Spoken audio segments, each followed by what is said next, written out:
அனைவருக்கும் அன்பு வணக்கம். நான் உங்கள் Karthik. Welcome to mind soldier YouTube channel. நம்ம யூடியூப் சேனல்ல மனதை பயன்படுத்தி நம்முடைய இலக்குகளை துல்லியமாகவும் விரைவாகவும் எப்படி அடைவதுன்னு பார்த்துட்டு இருக்கோம். அந்த வகையில இன்னைக்கு நம்ம பார்க்க போறது நீங்கள் விரும்பும் நபரை மின்னல் வேகத்தில் கவர்ந்தெழுக்கக்கூடிய அதீத சக்தி வாய்ந்த ரகசிய முறை. இதுல எந்த ஒரு மந்திரங்களோ பூஜைகளோ கிடையாதுங்க. அதனால எல்லா மதத்தினருமே இதை தாராளமாக பயன்படுத்தலாம். லா ஆஃப் அட்ராக்ஷன்ல இருக்கக்கூடிய மிகவுமே பழமை வாய்ந்த ஒரு மெத்தடை தான் இன்னைக்கு நம்ம பார்க்க போறோம். யாரெல்லாம் இந்த மெத்தடை யூஸ் பண்ணலாம்னு பார்த்தோம்னா, கணவன் மனைவி, காதலர்கள், நண்பர்கள், நெருங்கிய உறவினர்கள் மற்றும் உங்களுக்கு நெருக்கமாக இருக்கக்கூடிய அத்தனை உறவுகளுக்கும் இந்த மெத்தடை நீங்க யூஸ் பண்ணலாம். காதலர்கள்னு வரும்பொழுது லவ் பிரேக்கப்ல இருக்கிறவங்க மற்றும் ஒன் சைட் லவ்ல இருக்கிறவங்களும் இந்த டெக்னிக்கை நீங்க பயன்படுத்தலாம். யாருன்னே தெரியாத அறிமுகம் இல்லாத நபர்களுக்கு இந்த மெத்தடை நீங்க பயன்படுத்த முடியாதுங்க. யாருக்காக இந்த டெக்னிக்கை நீங்க யூஸ் பண்றீங்களோ அந்த குறிப்பிட்ட நபருக்கும் உங்களுக்கும் இடையே ஒரு அறிமுகம் இருந்திருக்கணும். அப்படி இருந்தால் மட்டும்தான் இந்த மெத்தட் உங்களுக்கு ரிசல்ட்டை கொடுக்கும். சரி, வாங்க இந்த பவர்ஃபுல்லான மெத்தடை எப்படி பயன்படுத்தணும்னு தெரிஞ்சுக்கலாம். அதற்கு முன்னாடி நம்ம சேனலை இப்பதான் நீங்க ஃபர்ஸ்ட் டைம் பாக்குறீங்கன்னா மறக்காம சப்ஸ்கிரைப் பண்ணிக்கோங்க. பக்கத்துல இருக்க பெல் ஐகானையும் பிரஸ் பண்ணிக்கோங்க. அப்பதான் அப்லோட் பண்ற எல்லா பயனுள்ள தகவல்களும் உடனடியாக உங்களுக்கு நோட்டிபிகேஷன்ல வரும். இப்போ நம்ம பார்க்க போறது முழுமையான ஒரு லா ஆஃப் அட்ராக்ஷன் மெத்தடா இருக்கிறதுனால எந்த விதமான கட்டுப்பாடுகளும் இந்த டெக்னிக்கு கிடையாதுங்க. அதாவது நீங்க குளிச்சுட்டு தான் இந்த மெத்தடை ஃபாலோ பண்ணணும்னு கிடையாது. பெண்கள் தீட்டு நேரமாக இருந்தாலும் இந்த டெக்னிக்கை நீங்க யூஸ் பண்ணலாம். அசைவம் நான்வெஜ் நீங்க சாப்பிட்டிருந்தாலும் இந்த மெத்தடை ஃபாலோ பண்ணலாம். லா ஆஃப் அட்ராக்ஷன்ல இருக்கக்கூடிய ரொம்பவுமே பழமை வாய்ந்த 555 மெத்தடை தான் இன்னைக்கு நம்ம பார்க்க போறோம். பொதுவாகவே இந்த 555 மெத்தட்ல அஃபர்மேஷன் சென்டென்ஸ், அதாவது நேர்மறையாக இருக்கக்கூடிய வாக்கியங்களை நம்ம பயன்படுத்துவோம். ஆனால் இந்த மெத்தட்ல ஒரு சின்ன மாற்றத்தை நம்ம செஞ்சிருக்கோம். இந்த 555 மெத்தட்ல பவர்ஃபுல்லான ஸ்விட்ச் வேர்ட்ஸை நம்ம யூஸ் பண்ணியிருக்கோம். நம்ம சேனல்ல நிறைய ஸ்விட்ச் வேர்ட்ஸை பார்த்துக்கிட்டு இருக்கோம். இதற்கான காரணம், இந்த ஸ்விட்ச் வேர்ட்ஸை பொறுத்த வரைக்கும் யூஸ் பண்றதுக்கு ரொம்பவுமே சிம்பிளா இருக்கும். அதே நேரத்தில் இன்ஸ்டன்டா இமீடியட்டா நமக்கு ரிசல்ட்டையும் கொடுக்கும். நம்ம சேனல்ல இதுவரைக்கும் நம்ம அப்லோட் பண்ணியிருக்க எல்லா ஸ்விட்ச் வேர்ட் மெத்தட்ஸ் கீழையும் பார்த்தோம்னா அவ்வளவு பாசிட்டிவான சக்சஸ்ஃபுல் கமெண்ட்ஸை நீங்க கொடுத்துக்கிட்டு இருக்கீங்க. அதனால தாங்க நிறைய ஸ்விட்ச் வேர்ட் மெத்தட்ஸை நம்ம சேனல்ல பார்த்துக்கிட்டு இருக்கோம். இந்த ஸ்விட்ச் வேர்ட்ஸ்னா என்னன்றத ஆல்ரெடி நிறைய பதிவுகள்ல நம்ம பார்த்திருக்கோம். இருந்தாலும் புதியதாக பார்க்கிறவங்களுக்காக திரும்பவும் நான் சொல்றேங்க. இங்கிலீஷ்ல இருக்கக்கூடிய மந்திர சொற்களுக்கு பெயர் தான் ஸ்விட்ச் வேர்ட்ஸ். தமிழ்ல சமஸ்கிருதம்லாம் எப்படி மந்திரங்கள் இருக்கோ அதே போல இங்கிலீஷ்ல இருக்கக்கூடிய சில பவர்ஃபுல்லான வார்த்தைகளை ஸ்விட்ச் வேர்ட்ஸாக ஐடென்டிஃபை பண்ணி வச்சிருக்காங்க. இந்த வார்த்தைகளை சில முறைகள் நம்ம எழுதினாலோ அல்லது சொல்லிக்கிட்டே இருந்தாலோ அந்த வார்த்தைக்குண்டான பலன்கள் நமக்கு கிடைக்கும். இங்கிலீஷ்ல இருக்கக்கூடிய இந்த ஸ்விட்ச் வேர்ட்ஸை இங்கிலீஷ்ல மட்டும் தாங்க பயன்படுத்தணும். வேற எந்த ஒரு லாங்குவேஜ்லையும் டிரான்ஸ்லேட் பண்ணி நம்ம யூஸ் பண்ணக்கூடாது. உச்சரிப்பதற்கு மிகவுமே எளிமையான வார்த்தைகளாகத்தாங்க இருக்கும். நம்முடைய ஆழ்மனதில் சுலபமாக பதியக்கூடிய வார்த்தைகள் இவை.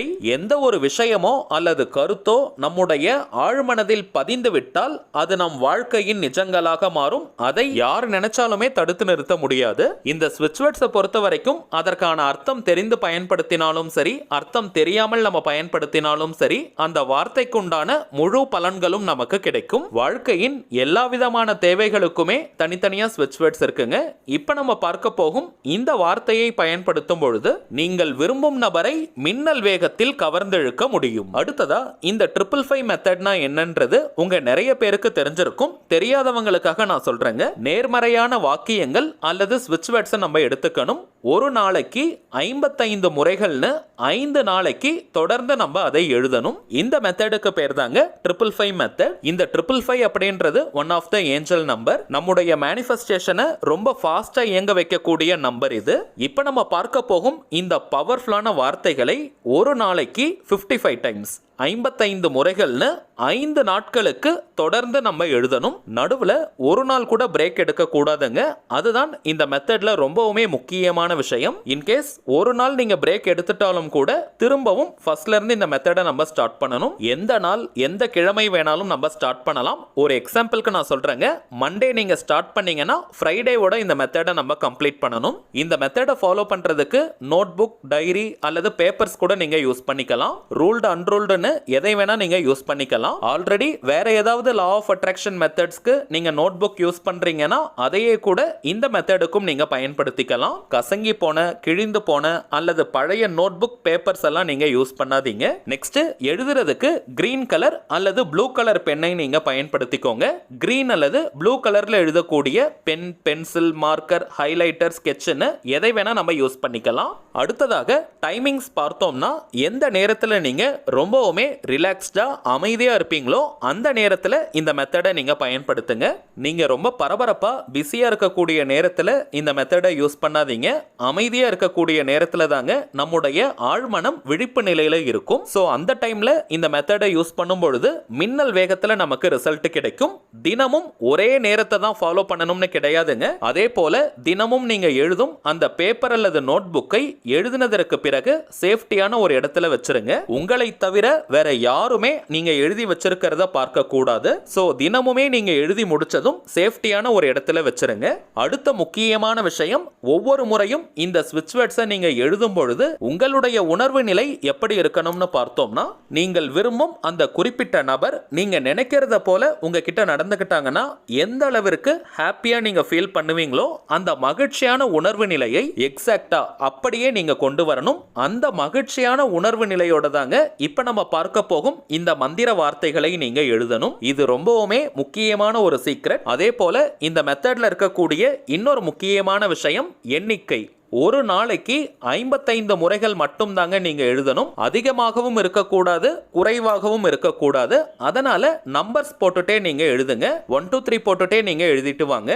தினமும் ஒரே ஷீட்ல தான் 55 முறைகள் எழுதணுமா, ஃப்ரண்ட் அண்ட் பேக் பயன்படுத்திக்கலாமான்னு இது போன்ற சந்தேகங்களே உங்களுக்கு வேண்டாம். ஒரு நாளைக்கு 55 முறைகள் நம்ம எழுத போறோம். அதை நீங்க எப்படி வேணாலும் எழுதலாம். எத்தனை பக்கத்துல வேணாலும் எழுதலாம். ஃப்ரண்ட் அண்ட் பேக் யூஸ் பண்ணிக்கலாம். அடுத்த நாள் நீங்க எழுத போறீங்கன்னா முன்னாடி நாள் எழுதின ஷீட்லயே கொஞ்சம் இடம் இருந்தால் அங்க இருந்தே நீங்க ஸ்டார்ட் பண்ணிக்கோங்க. நிறைய பேப்பர்ஸை நம்ம வேஸ்ட் பண்ண வேண்டாம். அதனால ஒரு நாளைக்கு 55 முறைகள் எழுதணும்ன்றது தான் கான்செப்ட். அதை நீங்க எப்படி வேணாலும் எழுதலாம். ஆனால் ஒரே ஸ்டெச்ல நீங்க எழுதணும். அதாவது பிரேக் பண்ணி எழுதக்கூடாது. காலையில ஒரு 10 முறை, மதியம் ஒரு 20 முறை, மாலை ஒரு 15 முறை, இது போல நீங்க ஸ்பிளிட் பண்ணி எழுதக்கூடாது. நீங்க எழுத ஆரம்பிச்சிட்டீங்கன்னா தொடர்ந்து 55 முறைகள் எழுதி முடிக்கணும். 5 டேஸ் நீங்க கம்ப்ளீட் பண்ணதற்கு பிறகு நீங்க எழுதி வச்சிருக்கக்கூடிய அந்த பேப்பர் அல்லது நோட் புக்கை நீங்களே வச்சுக்கலாம். வேண்டாம்னு நீங்க நினைச்சீங்கன்னா அந்த பேப்பர்ஸை நீங்க எரிச்சிடுங்க.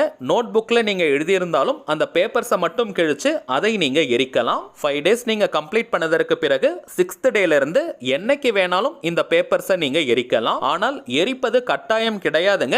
உங்களுக்கு வேண்டாம்னு நீங்க நினைக்கிற பட்சத்துல அதை நீங்க எரிச்சிடுங்க. சரி, வாங்க நாம் எழுத வேண்டிய அந்த மந்திர வார்த்தை என்னன்னு பார்க்கலாம். அதற்கு முன்னாடி இன்னொரு சின்ன தகவலை மட்டும் உங்ககிட்ட நான் ஷேர் பண்ண விரும்புறேங்க. இப்போ நீங்க டிஸ்ப்ளேல பார்த்துக்கிட்டு இருக்கக்கூடிய அவர் மைண்ட் சோல்ஜர் தாங்க நம்ம சேனலுடைய அபிஷியல் இன்ஸ்டாகிராம் ஐடி. ஆல்ரெடி நிறைய பேர் நீங்க ஃபாலோ பண்ணிட்டு இருக்கீங்க. புதியதாக பார்க்கறவங்களுக்காக திரும்பவும் நான் சொல்றேங்க, நம்ம சேனலை ஃபாலோ பண்ற எல்லாருமே நம்ம இன்ஸ்டாகிராம் பேஜையும் நீங்க ஃபாலோ பண்ணுங்க. நிறைய சுவாரஸ்யமான தகவல்கள், ஷார்ட் வீடியோஸ் மற்றும் போட்டோஸ் எல்லாம் நம்ம அப்லோட் பண்ணிக்கிட்டு இருக்கோம். மேலும் நம்ம சேனலை ரெகுலரா பார்க்கறவங்களுக்கு தெரியும், மொத்தம் 3 சேனல்களை நம்ம ரன் பண்ணிக்கிட்டு இருக்கோம். மைண்ட் சோல்ஜர், டிவைன் ரூட் மற்றும் கார்த்திக்ஸ் ப்ரெடிக்ஷன். இந்த 3 சேனல்கள்ல இருக்கக்கூடிய சில முக்கியமான வீடியோஸோட லிங்கையும் இன்ஸ்டாகிராம்ல இப்ப நம்ம போஸ்ட் பண்ணிக்கிட்டு இருக்கோம். சோ நீங்க ஏதாவது முக்கியமான வீடியோஸ் மிஸ் பண்ணியிருந்தா கூட அதுல நீங்க செக் பண்ணி பார்த்துக்கலாம். இந்த வீடியோவோட டிஸ்கிரிப்ஷன் பாக்ஸ்லயும் நம்ம இன்ஸ்டாகிராம் பேஜோடைய லிங்க் நான் கொடுத்திருக்கேங்க. அதை நீங்க கிளிக் பண்ணியும் நம்ம இன்ஸ்டாகிராம் பக்கத்துக்கு போய் நீங்க ஃபாலோ பண்ணிக்கலாம். சரி, வாங்க இன்னைக்கு பதிவை நம்ம தொடரலாம். நாம் எழுத வேண்டிய அந்த மந்திர வார்த்தை இப்ப நம்ம டிஸ்ப்ளேல கூட தெரியுது பாருங்க. Divine Venus drag x towards me. இந்த வாக்கியத்தில் எக்ஸ்னு இருக்கக்கூடிய இடத்திற்கு பதிலாக நீங்கள் விரும்பும் அந்த குறிப்பிட்ட நபருடைய பெயரை எழுதணும். உதாரணத்திற்கு அந்த நபருடைய பெயர் ராஜான்னு இருந்ததுன்னா டிவைன் வீனஸ் drag ராஜா டுவர்ட்ஸ் மீ. அவங்களுடைய பெயர் ராணின்னு இருந்ததுன்னா டிவைன் வீனஸ் drag ராணி டுவர்ட்ஸ் மீ. அவ்வளவுதாங்க. மிகவும் எளிமையான அதீத சக்தியுடைய வார்த்தை இது. நெக்ஸ்ட் நேம் யூஸ் பண்றதுலயும் சில பேருக்கு குழப்பங்கள் இருக்கும். எந்த நேமை யூஸ் பண்ணணும்னு நீங்கள் விரும்பும் அந்த நபரை நீங்க என்ன நேம் சொல்லி கூப்பிடுவீங்களோ அந்த நேமை நீங்க யூஸ் பண்ணிக்கலாம். அது ஷார்ட் நேம், பெட் நேம்னு என்ன வேணாலும் இருக்கலாம். இன்கேஸ் நேம் சொல்லி கூப்பிடாதவங்களா இருந்தீங்கன்னா அந்த குறிப்பிட்ட நபரை அதிகபட்சமாக என்ன நேம் சொல்லி கூப்பிடுவாங்களோ அந்த பெயரை நீங்க யூஸ் பண்ணுங்க. உதாரணத்திற்கு அவங்க படிச்ச ஸ்கூல்ல, காலேஜ்ல அல்லது ஒர்க் பண்ற இடத்துல என்ன நேம் சொல்லி கூப்பிடுவாங்களோ அதை நீங்க பயன்படுத்திக்கலாம். இப்ப நம்ம பார்த்ததை போல ஒரு பாயிண்ட் கூட மிஸ் பண்ணாம கரெக்டா நீங்க ஃபாலோ பண்ணீங்கன்னா 2 முதல் 3 நாட்களுக்குள்ளேயே நல்ல ரிசல்ட் உங்களுக்கு தெரியும். இருந்தாலும் இந்த மெத்தடை நம்ம ஸ்டாப் பண்ணிட கூடாதுங்க. 5 டேஸ்க்கு நம்ம கம்ப்ளீட் பண்ணணும். எக்காரணத்தை கொண்டும் இப்படி ஒரு மெத்தடை ஃபாலோ பண்ணதை அந்த குறிப்பிட்ட நபர் கிட்ட நீங்க ஷேர் பண்ணவே கூடாதுங்க. தேவைப்படுறவங்க இப்ப நம்ம பார்த்ததை போல இந்த மெத்தடை கரெக்டா நீங்க ஃபாலோ பண்ணி பாருங்க. கை மேல உங்களுக்கு பலன்கள் கிடைக்கும். சரிங்க, அவ்வளவுதான் இந்த பதிவு. நிச்சயமா உங்களுக்கு பயனுள்ளதா இருந்திருக்கும்னு நினைக்கிறேன். மேலும் இந்த வீடியோ உங்களுக்கு பிடிச்சிருந்தா மறக்காம லைக் பண்ணுங்க. நம்ம சேனலையும் சப்ஸ்கிரைப் பண்ணிக்கோங்க. தேவைப்பட்டுச்சுன்னா உங்க ஃப்ரெண்ட்ஸ் அண்ட் ஃபேமிலிக்கும் இந்த வீடியோவை ஷேர் பண்ணுங்க. அடுத்ததா இன்னொரு முக்கியமான தலைப்போட நான் உங்களை சந்திக்கிறேன். என்றும் அன்புடன் கார்த்திக். நன்றி.